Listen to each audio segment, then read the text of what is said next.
누가복음 19장 1절서부터 10절까지 찾으신 줄 알고 한 절씩 저와 함께 교독하겠습니다.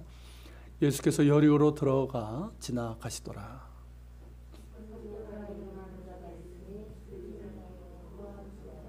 그가 예수께서 어떠한 사람인가 하여 보고자 하되 키가 작고 사람이 많아 할 수 없어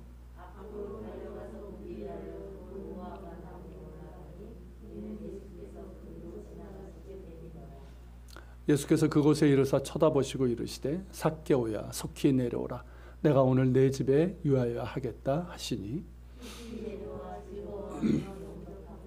무사람이 보고 수군거리러 이르되 저가 죄인의 집에 유하러 들어갔도다 하더라.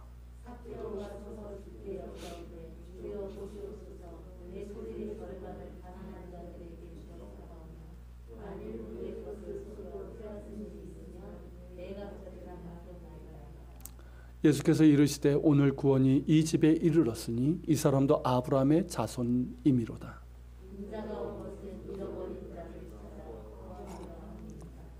아멘.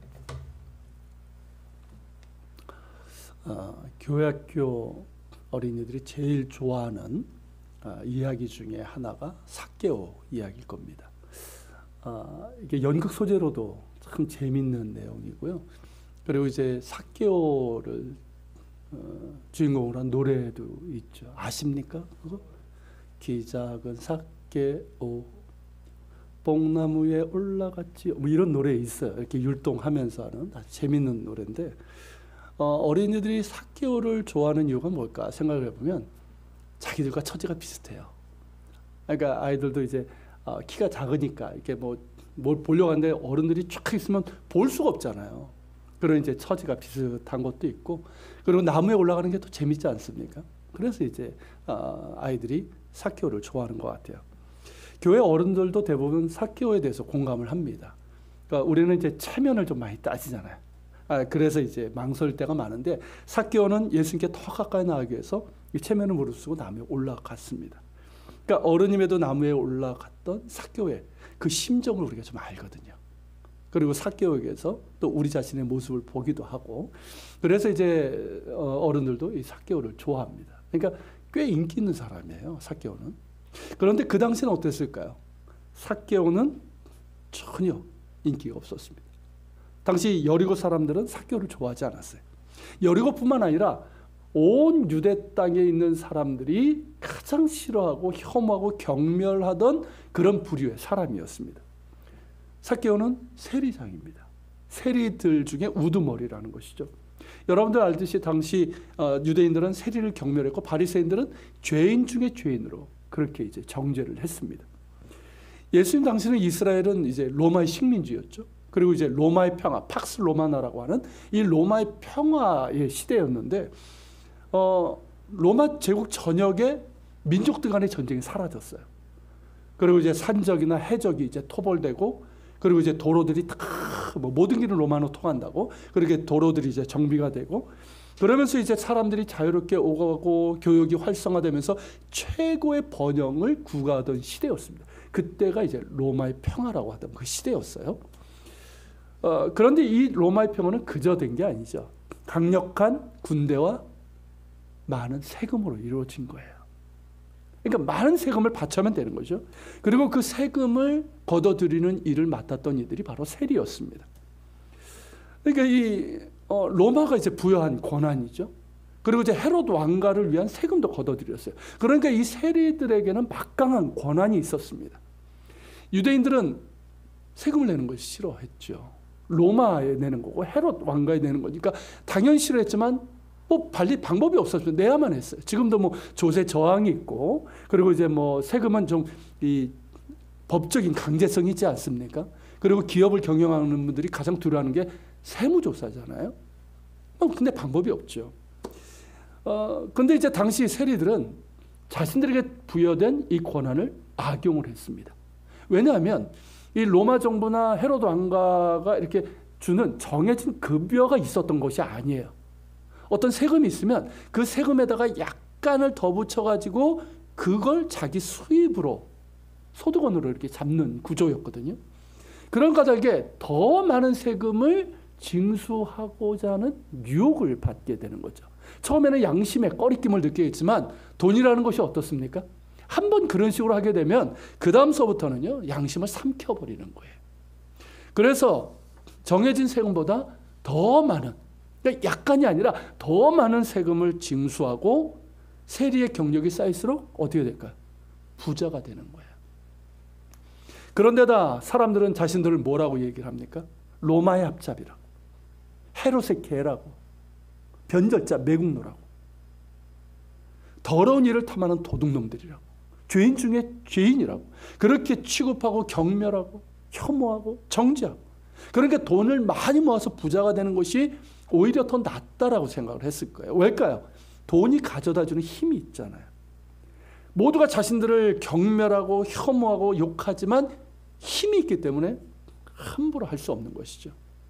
그러니까 세리들은 더욱더 이 권력과 돈에 집착하고 그것을 누렸던 거예요.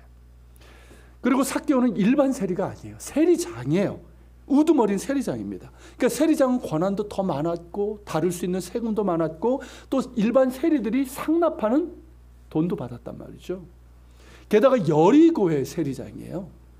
여러분, 여리고는 해발보다 200m가 낮습니다. 그리고 이제 요단 골짜기, 실제로 이제 요단 지구대인데 그 안쪽에 있다 보니까 겨울에도 한 영상 한 20도 정도 돼요. 예루살렘이 0도 가까이 떨어질 때도 있거든요. 추워요. 근데 여리고는 어떻습니까? 한 20도, 어쩔 때 뭐 30도 가까이도 올라가요, 겨울에.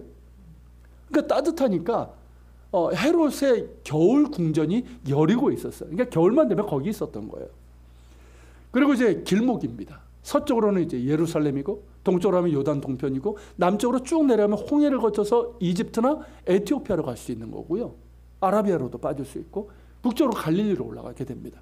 그러니까 이 교통이 요지니까 항상 많은 사람들의 왕래가 있었고, 그리고 아라비아, 이집트, 에티오피아에서 이렇게 들어오는 그 특산품들이 있잖아요. 그 교역분들로 늘 넘치는 곳이었어요. 그것이 바로 여리고입니다. 그러니까 여리고는 어떤 곳이에요? 돈이 들어오는 곳이에요. 그러니까 큰 세관이 있었고 실제로 당시에 가장 많은 세금을 내던 곳이 여리고였다고 합니다. 예루살렘이 아니었어요. 여리고였다는 거예요. 바로 그곳의 세리장이었어요. 그러니까 삭개오가 얼만큼의 권한과 부를 누렸을지 짐작할 수 있는 것이죠.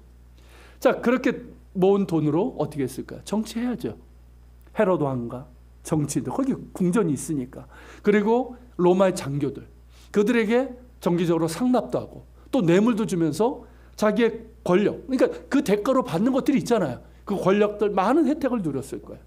그러니까 삭개오는요, 그 사회 가장 부패한 자리에서 많은 부와 권력을 누렸던 사람이었어요. 이 부유한 도시 여리고에서의 세리장으로서의 그런 경력이 쌓일수록 어떻습니까? 집안에는 온갖 재물과 고급스러운 가구로 채워집니다. 집은 점점 커지고 좋아지고, 그리고 여리고의 비옥한 밭의 상당 부분이 아마 삭개오의 것이었을 거예요.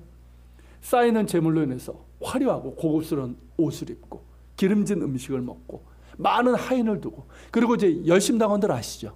열심당원들은 세리들을 이제 죽이려고 했었기 때문에 이제 자기를 이제 지키는 경호원들까지 이렇게 두었을 거예요. 어떻습니까? 이 정도 되면 뭐 부족한 것이 없어 보이죠. 하지만 그의 마음 깊은 곳에는 병이 있었어요. 부자가 될수록 행복해져야 되는데 그 반대인 거예요. 행복하지는 않아요. 더욱 괴롭고 채워지지 않는 그 짓눌리는 죄책감과 괴로움이 있습니다. 그 어두운 내면 깊은 갈망이 있는 거예요. 삭개오라는 이름은요, 이 히브리 이름 자카이라는 이름의 이제 헬라식 발음인데 그 뜻이 뭔지 아십니까? 깨끗한, 순결한 이 뜻이에요. 그러니까 삭개오라는 이름은 깨끗한 사람, 순결한 사람 이런 뜻이에요. 어떻습니까? 전혀 어울리지 않는, 그의 삶을 보면 전혀 어울리지 않는 이름이에요. 여러분 영화에서 보면 조폭의 팔뚝에 뭐라고 써 있습니까? 착하게 살자. 이렇게 써 있는 거 보신 적 있으시죠? 뭐 그것만큼이나 어울리지 않는 이름입니다. 그가 가지고 있는 재물의 상당 부분은 부정한 방법으로 얻은 겁니다. 정해진 세금보다 더 많이 부과했고 속여서 얻기도 했고 세금 낼 여력이 없는 사람들의 것을 빼앗기도 했습니다. 권력자들에게 뇌물을 상납하면서 자신의 자리를 지켰고 더 많은 재물을 챙겼습니다. 그러니까 전혀 깨끗한 사람, 순결한 사람과는 거리가 멀었던 것이죠. 더럽고 추했습니다. 자신이 부자가 될수록 동족 유대인들에게 미움과 배척과 경멸과 정죄의 대상이 됩니다. 하나님 앞에서 죄인 중에 죄수인 건 분명한 거죠. 그러니까 자신을 경멸하는 유대인들이 말하는 것처럼 아브라함의 자손에서 끊어진 자입니다. 본인도 느끼는 거죠. 그러니까 우리가 앞장에서 18장에서 여러분 기억하시죠? 젊은 부자 관원이 있었죠. 자, 그 사람을 생각한다면 어떤 사람입니까? 이 세리자면서 부자인 이 삭개오는 하나님 나라에 들어가기가 낙타가 바늘구멍에 들어가는 것보다 더 어려운 사람이었던 것이죠. 그러던 중에 예수님께서 여리고로 들어오셨습니다. 그리고 많은 사람들이 예수님을 에워쌌습니다. 여리고로 들어가기 전에 어떤 일이 있었죠? 지난주에 봤죠. 거지 맹인 바디메오의 눈을 뜨게 하셨고 그를 구원하셨거든요. 이로 인해서 삽시간에 소문이 퍼지면서 여리고에 있는 사람들 그리고 그 주변에 있는 많은 사람들이 게다가 그때 이제 유월절 순례 때니까 많은 사람들이 예수님께 몰려드는 거예요. 삭개오 역시 이 일을 들었습니다. 그리고 예수님이 보고 싶었어요. 본문 3절에 보면 예수께서 어떤 사람인가 하여 보고자 했던데 이거는 단순한 호기심 때문이 아니에요. 과연 어떠한 분이시기에 죄인과 세리의 친구라 불릴 수 있는가? 이게 보고 싶은 거예요. 삭개오는 바리새인들이 예수님을 죄인과 세리의 친구라고 그렇게 부르면서 불평하는 것을 들었습니다. 또 이야기를 들어보니까 예수님의 제자 중에 세리 출신이 있는 거예요. 누굽니까? 마태잖아요. 그리고 그 세리 마태의 집에 들어가셔서 다른 세리들과 함께 먹고 마시면서 그들에게 하나님 나라의 복음을 전하셨다는 이야기를 들은 거예요. 어쩌면 이 18장에 나오는 비유, 바리새인과 세리 이 둘이 성전에 올라가 기도하는 그 비유 기억나시죠?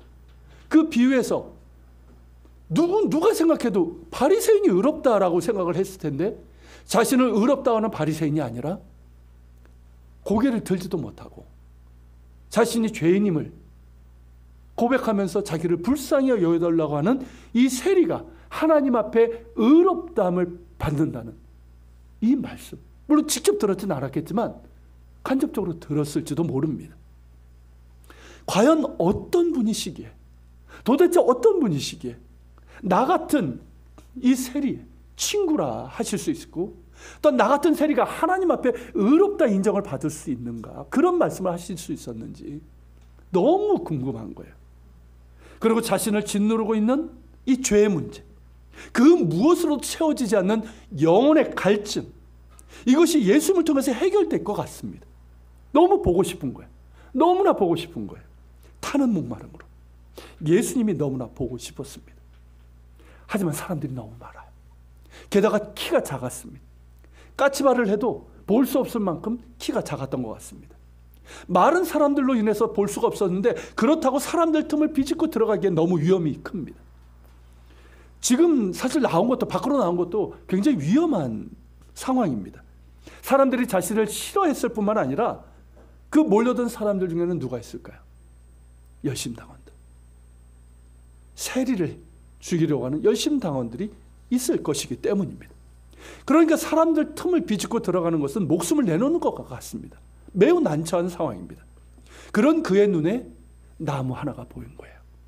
여리고로 들어가는 길목 가운데 있는 나무 중에 크고 튼튼한 나무입니다. 지금도 여리고에 가면 삭개오가 올라갔다고 하는 그 나무가 있어요. 바로 이 나무입니다. 꽤 크죠? 사람들 비교해 보세요. 저희가 이제 여리고의 보호수입니다. 예전에 수도원 안에 있었던 나무인데 저 나무에 대해서 이제 거기 관리하는 사람은 삭개오가 올라갔던 바로 그 나무였다라고 얘기를 해요. 하지만 그건 아니고요. 식물학자들이 이제 해보면 한 500년에서 600년 된 나무입니다. 꽤 오래된 나무예요. 자, 이 나무 이제 예전에 개역한글 성경에서 뽕나무로 번역을 했었어요. 그래서 이제 키 작은 삭개오 뽕나무에 올라갔죠. 그 노래도 나오고 대부분 그렇게 알고들 오십니다.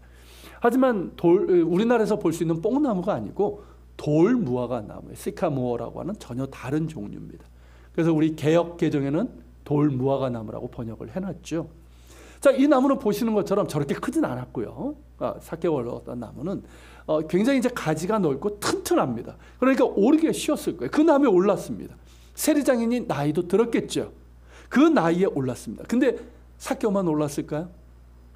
아이들도 올랐을 거예요. 그래서 그 나무에 올라갔을 겁니다. 체면이 말이 아닙니다. 사람들의 관심이 예수님께 집중되었기 때문에 삭개오를 발견한 사람은 별로 없었을 거지만 그 주변에 있는 사람들은 어땠을까요? 봤을 거예요. 자, 부자 세리니까 그곳은 화려합니다. 그죠? 막 이렇게 치렁치렁 돼 있고. 그런데 그런 복장으로 나무에 올라가 있는 거예요. 참 우스꽝스러웠을 겁니다. 그리고 자칫 사람들의 이목이 집중될 경우 어땠을까요? 엄청난 비난과 욕설과 혐오, 그리고 더 큰 위험까지 감수해야 되는 상황입니다.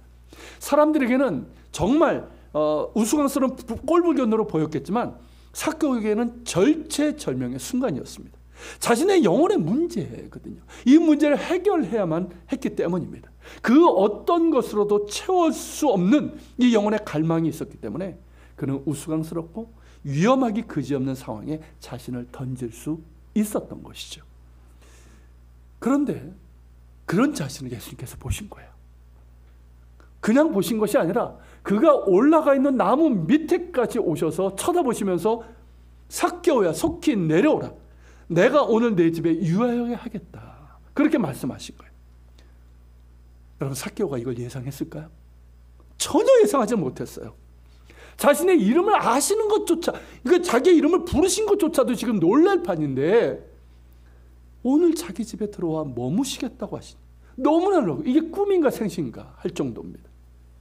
주님의 권위에 압도당하면서도 몹시 흥분을 냈을 거예요. 지금까지 어땠습니까? 뭐 율법교사 랍비는 고사하고 그냥 바리새인 서기관들도 자신의 초대에 응한 사람이 없었단 말이죠. 그런데 예수님께서 자기 집에 머무시겠다고 하시니까 이건 너무나 뜻밖인 거예요. 하지만 너무나 기뻤습니다. 너무나 기뻤어요. 그래서 삭개오는 급히 내려와 즐거워하며 예수님을 영접했습니다. 삭개오가 예수님이 어떤 분이신지를 알고자 했는데 과연 어떤 분이셨습니까? 죄인과 세리의 친구이셨습니다. 요한복음 6장 37절에 보면 예수님께서 하신 말씀이 있어요. 같이 한번 읽어볼까요? 아버지께서 내게 주시는 자는 다 내게로 올 것이요 내게 오는 자는 내가 결코 내쫓지 아니하리라. 예수님께서 삭개오에게서 그 영혼의 갈망을 보셨습니다. 은혜를 사모하는 마음을 보셨어요. 그 무엇으로도 채워지지 않는 그 영혼의 깊은 갈망을 보셨고, 죄인을 긍휼히 여기시는 예수님만이 나의 이 문제를 해결할 수 있다는 그 사모하는 마음을 보신 거예요. 예수님께서는 긍휼하심을 바라고 주님께 오는 자를 결코 내쫓지 않으십니다. 자신의 죄인됨을 깨닫고 오직 주님만이 나를 구원하실 수 있음을 알고 오는 자를 결코 내쫓지 않으시고 그 품에 안아주십니다. 삭개오는 예수님께서 말씀하신 것처럼 아버지께서, 즉 성부 하나님께서 예수님께 주신 자 중에 하나입니다. 그는 잃어버린 자예요. 누가복음 15장에서 예수님께서 비유로 말씀하신 것처럼 잃어버린 둘째 아들이고 잃은 양이고 잃어버린 드라크마 동전입니다. 그 잃은 영혼을 찾기 위해서 이 땅에 오신 것 아닙니까? 그 잃은 양이, 그 잃은 둘째 아들이 지금 긍휼하심을 바라며 예수님께 오고 있는 거예요.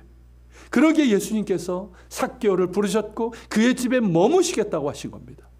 이제 그가 구원을 받게 될 것입니다. 위대한 랍비가 아니라 하나님의 아들이시며 구원자 메시아신 분을 자기의 집으로 모신 것이고, 그로 인해서 그는 주의 영광과 구원을 보게 될 것입니다. 반면에 여리고 사람들은 어땠습니까? 그 자리에 있었던 사람들은 어땠습니까? 7절의 기록처럼 많은 사람들이 수군거리면서 저가 죄인의 집에 유하러 들어갔다고 했습니다. 왜 그랬을까요? 평상시에 삭개오를 못마땅히 여기고 정죄하고 경멸했던 사람들이에요.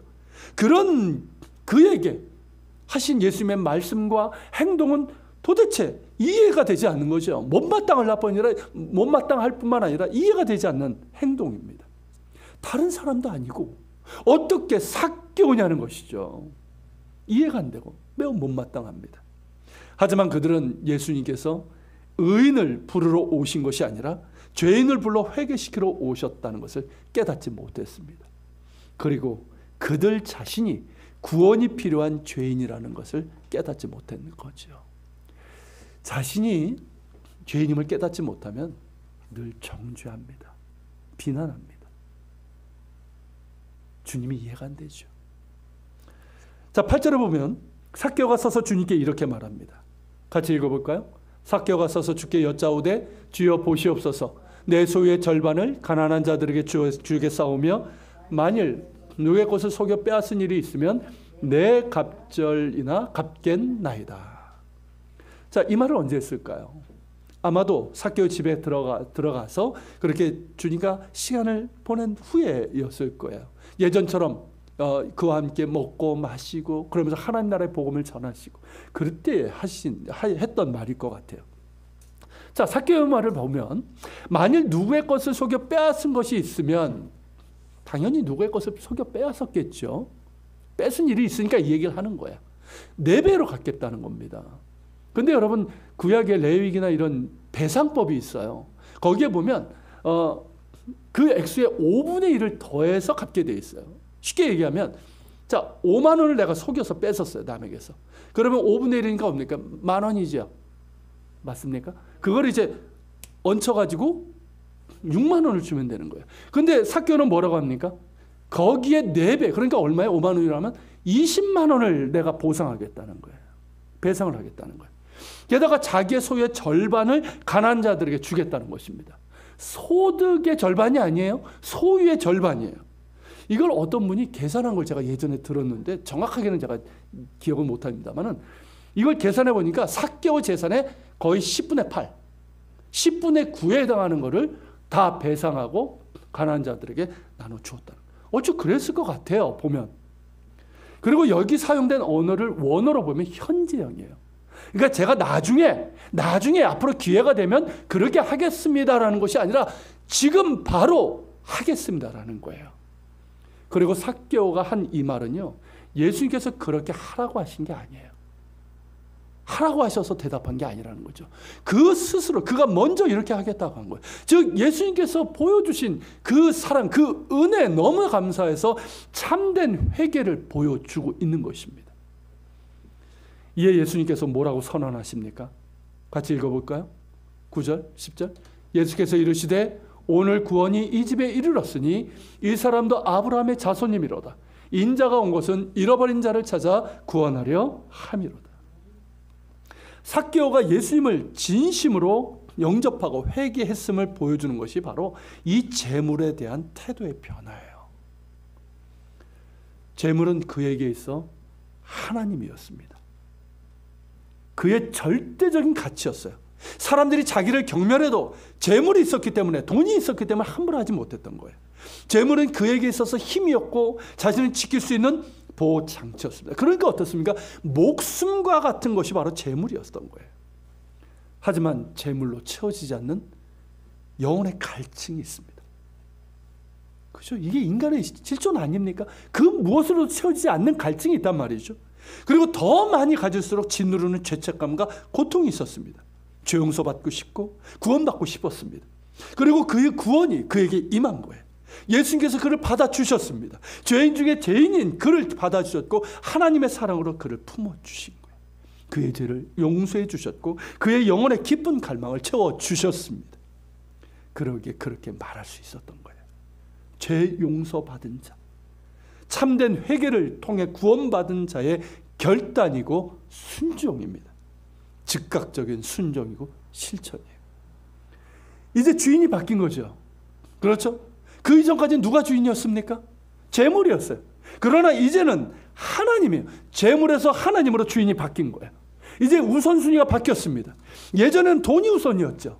재물에 대한 사랑이고 자기에 대한 사랑이에요. 둘 다 그릇된 사랑이죠. 우상숭배예요. 거기에서부터 주님을 먼저 사랑하는 우선순위의 변화입니다.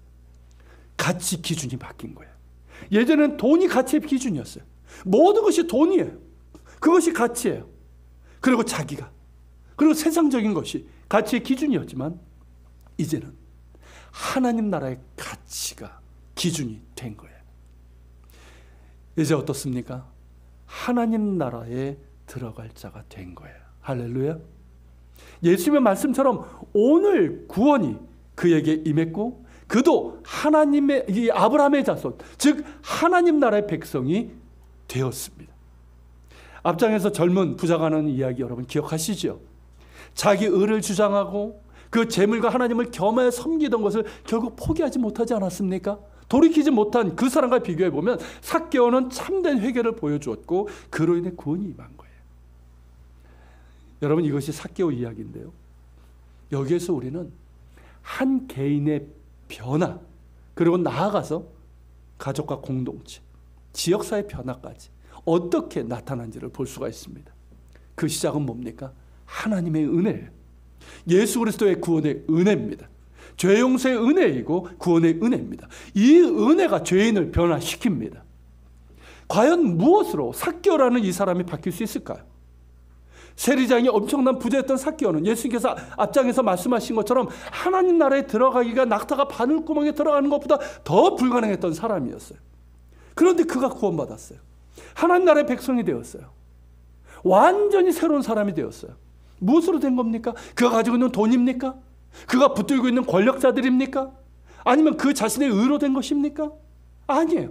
사람으로서는 할 수 없습니다. 그 무엇으로도 할 수 없습니다. 오직 하나, 하나님의 은혜로만 됩니다. 예수님께서 말씀하신 것처럼 사람은 할 수 없으되 하나님은 하실 수 있습니다. 그 구체적인 예가 바로 삭개오인 거예요. 이 은혜를 종교개혁자 깔뱅은 불가항력적인 은혜라고 정의를 합니다. 여러분, 구원의 은혜는 하나님의 주권적인 은혜입니다. 하나님께서 주도적으로 택하시고 부르시고 구원하십니다. 삭개오를 부르실 때도 주님께서 주도적으로 그 이름을 부르셨고 속히 내려오라 하셨고 그의 집에 들어가시겠다고 하셨습니다. 그리고 그를 구원하셨습니다. 그의 영혼의 깊은 갈망, 그 문제를 해결해 주셨습니다. 그를 짓누르던 죄의 문제를 해결해 주셨고 괴로움을 씻겨 주셨습니다. 그를 새로운 사람으로 변화시켜 주셨고 하나님 나라의 백성으로 만들어 주셨습니다. 이 모든 것이 불가항력적인 은혜입니다. 이 은혜가 우리에게도 있는 줄로 믿습니다. 저와 여러분이 이 자리에 있는 것은 하나님의 은혜로 된 것임을 믿습니다. 나 같은 죄인을 택하시고 부르시고 긍휼을 베푸시고 구원해 주셨습니다.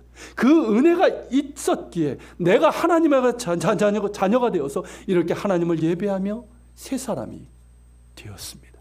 할렐루야. 여러분, 그 은혜에 감사합시다. 그 은혜를 기억합시다. 잊지 마십시오. 그리고 더욱 크신 은혜를 사모하며 구할 수 있기를 바랍니다. 왜냐하면 우리가 구원받아 새 사람이 되었다고 하지만 우리에겐 여전히 뭐가 남아 있습니까? 연약함이 있습니다. 뿌리 깊은 죄성이 우리 가운데 있습니다. 자꾸만 옛사람의 구습을 쫓으려고 하는 그런 마음이 있습니다. 그리고 성령의 소욕이 아니라 육체의 소욕을 쫓고자 하는 그런 유혹에 우리는 연약합니다. 실제로 그렇게 따르기도 하지 않습니까? 그래서 넘어지기도 합니다. 은혜로 우리가 충만하고 정말 그럴 때는 어떻습니까? 정말 심령이 부들부들할 때가 있어요. 여러분, 그거 아십니까? 정말 하나님의 은혜로 충만하면요, 성령 충만하면 정말 부들부들해요, 그 심령이. 그래서 그냥 거리를 가다가도 낙엽을 보다가도 찬양이 나온다니까요. 말씀을 대할 때도 얼마나 순전한 마음으로 받는지 몰라요. 정말 부들부들해요. 그런데 어느새 그 은혜를 다 잃어버리고 메마르고 딱딱하고 굳어진 심령이 되어버리기도 합니다. 그러니까 이게 나라고 한다면 은혜 수면 아래에 있을 때는 얼마나 부들부들한지 몰라요. 그런데 은혜가 메말라서 나라는 이 자아가 드러나면 어떻습니까? 옛사람의 모습들이 여지없이 드러나는 거죠. 영적인 침체와 무기력에 빠지기도 하고 도대체 구원받은 사람인지 믿는 사람인지 스스로도 의심스러울 때가 있습니다. 영적 실증에 빠지기도 합니다. 영적 실증이 뭡니까? 사모함도 없는 거예요. 예전에 어땠습니까? 사모함이 있었잖아요. 말씀을 들을 때도 똑같은 말씀이에요. 똑같은 설교자에게서 똑같이 듣는 말씀이에요. 그 말씀에 대해서 정말 사모하는 마음으로 정말 아멘 아멘 하면서 그렇게 받았는데 어느샌가 들리질 않아요. 사모함도 없어요. 기도도 봉사도 신앙생활도 모두 다 실증이 나는 거예요. 마치 영적인 권태기라고 할까요? 이런 영적 실증, 영혼의 실증을 경험하는 그리스도인들이 의외로 많다는 것입니다.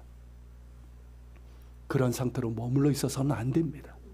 우리가 그렇게 될 수는 있어요. 그게 우리의 연약함이에요. 그렇지만 그 상태로 머물러 있어서는 안 됩니다. 여러분, 은혜를 사모하시길 바랍니다. 내 영혼의 깊은 갈망, 채워지지 않는 갈망, 내 영혼의 문제, 이 삶의 문제, 이 모든 문제는 오직 하나님의 은혜로만 됩니다. 예수 그리스도의 은혜로만 되는 거예요. 그 은혜를 사모하십시오. 아시는 것처럼 제가 지난주 중에 이제 기도원을 갔는데 가평에 있는 필그림 하우스에 갔습니다. 뭐 가보신 분들 알겠지만 거긴 전형적인 기도원도 아니고 수양관도 아니고 말 그대로 필그림 하우스, 순례자의 집이에요. 존 버전의 이제 철로 역정을 모티브로 해서 만든 곳이고 그 옆에 또 철로 역정 이렇게 코스가 있어요. 제가 5년 만에 간 건데 굉장히 잘 꾸며놓고요. 그래서 거기는 이렇게 침묵이 강조가 됩니다. 침묵 가운데서 주님 바라보고 자신을 돌아보면서 다시 쉼을 얻고 회복되고 재충전을 얻는 곳이에요. 제가 이번에 5년 만에 오래간만에 갔는데 참 좋았습니다. 여러분들도 한번 가보시길 제가 권하는 곳이에요. 조용히 가셔서 한번 그런 시간들을 가졌으면 좋겠습니다. 거기에 이제 침묵 기도실이라는 게 있어요. 제가 제일 좋아하는 곳인데 거기는 뭐 소리조차 내면 안 돼요. 조용히 앉아서 주님 바라보면서 내가 이제 고백도 하지만 듣는 거예요. 듣는 시간이. 그리고 이제 철로역정 코스 이렇게 도는데 이렇게 조형문들을 꽤 이렇게 잘 만들어 놨어요. 근데 그 가운데서 여러분 철로역정 읽어보신 분들은 알겠지만 몇 군데서 제 모습이 보이는 거예요. 제 모습이. 주님께서 보시는 모습이죠. 순례자 아닙니까? 그 모습이 보이는 거예요. 그렇게 이제 주님을 바라보면서 그렇게 회개도 하고 또 주의 은혜를 구하고 위로도 받았습니다. 제가 2박 3일 동안 계속 구했던 것이 하나님의 은혜예요. 저를 궁히 여겨달라고. 제가 내년도 목회 구상 뭐 이런 것도 있었지만 좀 쉼도 필요했고 여러분들에게 다 말하긴 어렵지만 힘든 것도 있었어요. 그래서 주의 궁리를 구하면서 은혜를 구하면서 그렇게 시간을 보냈습니다. 근데 주님께서 그렇게 말씀하시더라고요. 결국은 그 말씀이었어요. 나를 사랑하라. 나를 더 사랑하라. 힘드냐? 아프냐? 나를 더 사랑하라. 실패한 것 같고 실망스럽니? 나를 더 사랑하라. 네가 하는 거 아니야. 네가 고치는 거 아니야. 네가 나를 더 사랑할 때, 나에게 정말 완전히 붙잡힌 바 될 때 너를 통해서 내가 하는 거야. 내가 고치고 내가 새롭게 할 거야. 그러니 나를 더 사랑하라. 그 말씀하시는 거예요. 그래서 제가 한 중간쯤부터 기도가 바뀌었어요. 처음엔 하나님 저를 긍휼히 여겨달라고. 또 우리 교우들 여러분들이 기도할 때도 긍휼히 여겨달라고. 그러다가 바뀌었어요. 주님 더 사랑합니다. 주님 사랑합니다. 더 사랑하길 원합니다. 우리 교우들도 주님 사랑하게 하시고 더 사랑하게 하옵소서. 다른 게 아니거든요. 주님을 사랑할 때 우리의 모든 문제들이 사실은 해결되는 거예요. 주님을 더 사랑할 때 그 사랑을 가지고 사랑할 수 있는 거고요. 주님을 더 사랑할 때 내가 정말 힘들었던 영혼의 갈망, 채워지지 않는 문제, 영혼의 문제, 삶의 문제도 결국은 주님께서 치유하시고 새롭게 해주시는 거예요. 여러분, 우리의 소망은 주님밖에 없습니다. 주님의 은혜밖에 없어요. 그 은혜를 사모하십시오. 여러분, 참된 신앙은 뭐냐면 상한 심령이에요. 이거 제가 한 말이 아니에요. 유명한, 제가 이름은 기억을 못하는데 그분이 하신 거고요. 일찍이는 다윗이 한 말 아닙니까? 여러분, 참된 믿음은 상한 심령이에요. 상한 심령으로, 깨어진 심령으로 주님의 은혜를 사모하며 주님께 가까이 나아가십시오. 힘들수록 주님 사랑합니다. 더 사랑합니다. 더 사랑하길 원합니다. 그런 고백이 있길 바랍니다. 여러분, 눈먼 은혜는 없다는 말이 있어요. 눈먼 돈은 있죠. 복권 뭐 이런 거. 눈먼 돈은 있지만 눈먼 은혜는 없습니다. 즉 저절로 회복되고 저절로 변화되고 저절로 성숙해지고 저절로 믿음이 좋아지고 저절로 충만해지는 일은 결코 없다는 거예요. 은혜를 사모해야 됩니다. 사모하는 마음으로 주님께 가까이 나가서 긍휼하심과 은혜를 구해야 됩니다. 상한 심령으로 나아가서 고침받기를 원하고 변화되기를 원하는 마음으로 나아가야 됩니다. 자신을 위해서도 그 은혜를 사모해야 돼요. 나를 위해서. 그렇지 않습니까? 나를 위해서 주의 은혜를 구해야 됩니다. 그리고 가족을 위해서도, 그리고 교우들을 위해서도, 여러분들이 아는 분들을 위해서도 은혜를 사모하며 구하시길 바랍니다. 주께서 말씀하신 것처럼 사모하는 영혼을 만족해 하실 것입니다.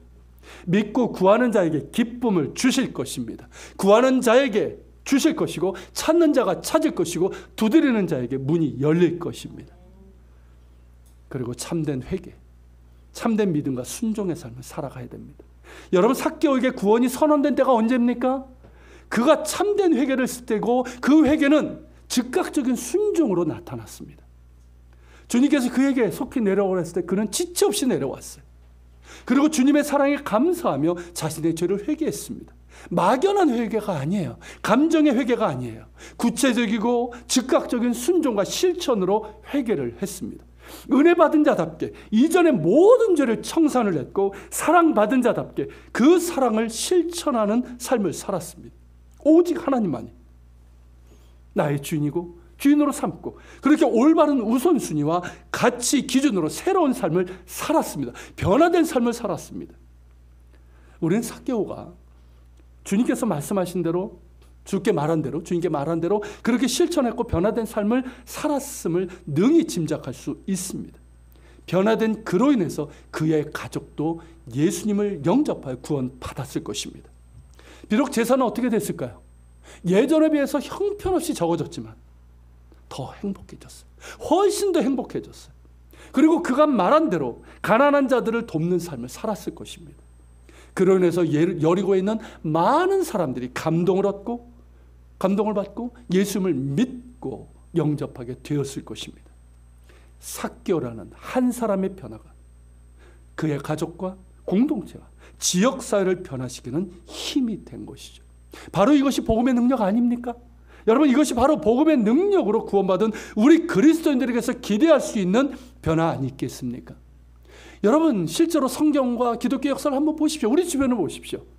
복음의 능력은 이렇게 나타나는 거예요. 우리 자신이 예수 그리스도의 그 구원의 은혜로 온전히 새 사람 되고 변화될 때, 그리고 즉각적인 순종의 회개를 통해서 우리의 가족, 주변이, 지역사회가 변화되는 거예요. 이런 변화의 능력을 우리에게서 나타날 수 있기를 소망합니다. 우리는 이미 이 복음의 능력을 경험한 사람들이에요. 아멘. 그러게 더욱더 복음의 능력을 경험해야 됩니다.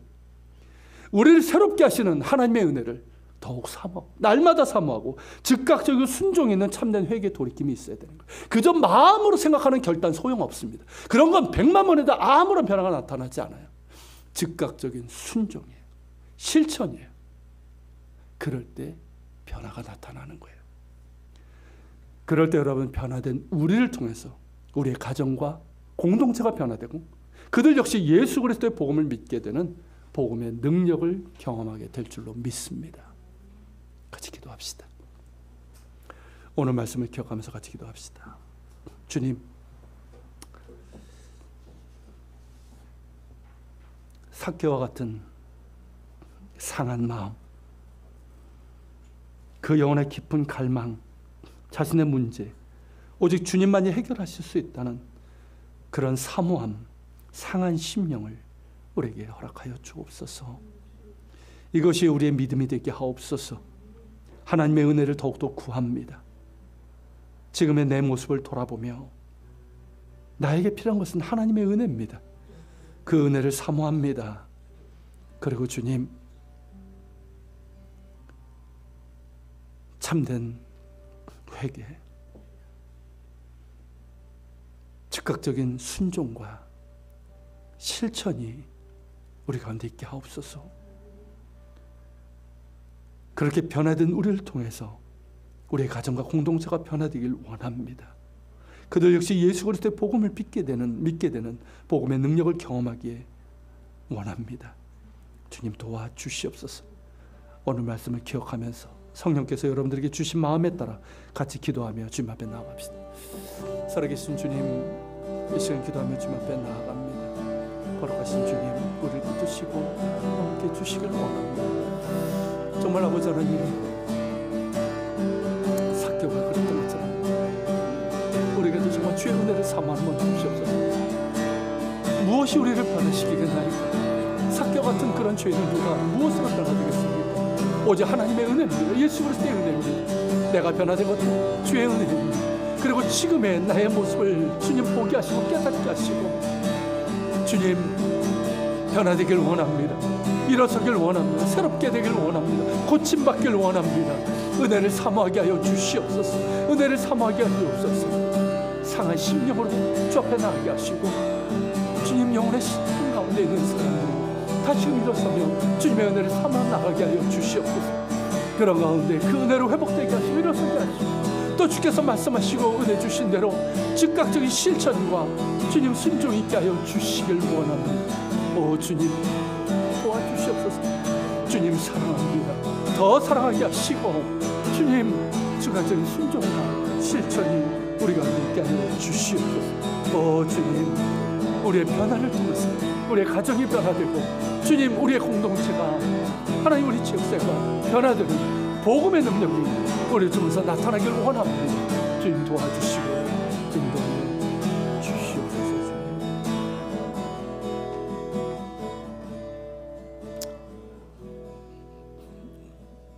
주님 감사합니다. 나 같은 죄인이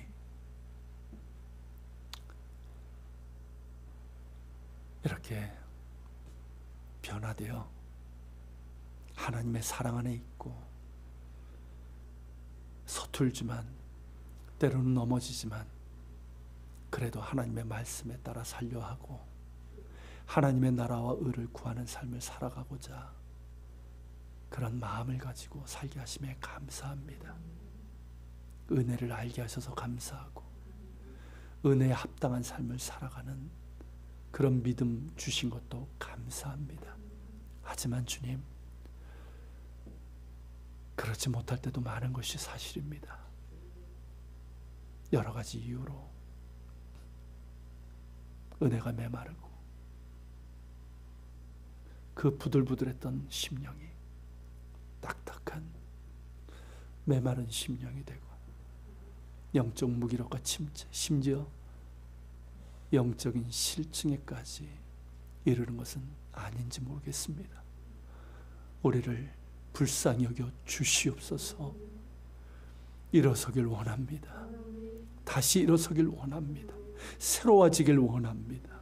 변화되길 원합니다. 다시 은혜의 수면 아래 있길 원합니다. 주님 더 사모하게 하옵소서.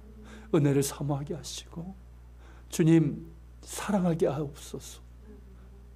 베드로에게 물으셨죠. 실패하고 넘어진 베드로에게 물으셨죠. 네가 나를 이 사람들보다, 이것들보다 더 사랑하느냐고. 주님을 더 사랑하길 원합니다. 주님을 더 사랑하길 원합니다. 누군가로 인해 힘들 때, 힘들수록 주님을 더 사랑하길 원합니다. 누군가로 인해서 내 마음이 아플수록 주님을 더 사랑하길 원합니다. 내 삶이 힘들고 내 마음의 고통과 어려움이 있을 때 주님을 더욱더 사랑하길 원합니다. 주님을 더 사랑하는 가운데 주님께서 내 안에서 일하시고 고치시고 새롭게 하시고 일하심을 보게 하여 주옵소서. 그리고 은혜에 합당한 자로 즉각적인 순종이 있기를 원합니다. 그저 마음으로만 하는 결단이 되지 않게 하시고 입으로만 하는 순종이 되지 않게 하시고 즉각적인 실천과 순종이 우리의 습관이 되게 하여 주옵소서. 그래서 변화된 우리를 통해서 우리의 가정이 변화되고 우리의 공동체가 나아가 이 땅이 변화되는 복음의 능력이 다시금 나타나기를 소망합니다. 은혜 주시옵소서. 또한 주님 앞에 예물을 드립니다. 주의 은혜 감사하며 드리는 예물이고 믿음의 예물입니다. 10의 1조를 드립니다. 감사 예물을 드립니다. 주일의 예물, 선교 예물, 기도와 봉사의 예물, 섬김의 예물도 드립니다. 주님 기쁘게 받으시옵소서. 받으시고 흠양하시고 크신 은혜와 복을 채워 주옵소서. 이제는 우리 주 예수 그리스도의 은혜와 아버지 하나님의 그 크신 사랑과 성령님의 감화 감동 교통 역사하심이 삭개오처럼 오직 예수님만이 나의 깊은 갈망과 내 영혼의 문제, 내 삶의 문제를 해결할 수 있는 분이심을 알고 사모하는 마음, 언제나 그 은혜를 사모하는 마음, 그 마음으로 주께 나아가고 주님을 사랑하되 더욱더 주님을 사랑하고자 하는 그런 삶을 살아가고 즉각적인 순종으로 변화의 능력, 복음의 능력을 경험하며 살기를 원하는 우리 모든 지체들 머리 위에, 이들이 살아가는 삶의 자리 위에 우리 예한교회와 이 땅에 있는 교회들, 조국 대한민국과 북한 땅, 이스라엘 땅에 세계 곳곳에서 복음을 전하는 선교사들과 박해지역에 있는 그리스도인들 머리 위에 함께 하시기를 간절히 축원하옵나이다.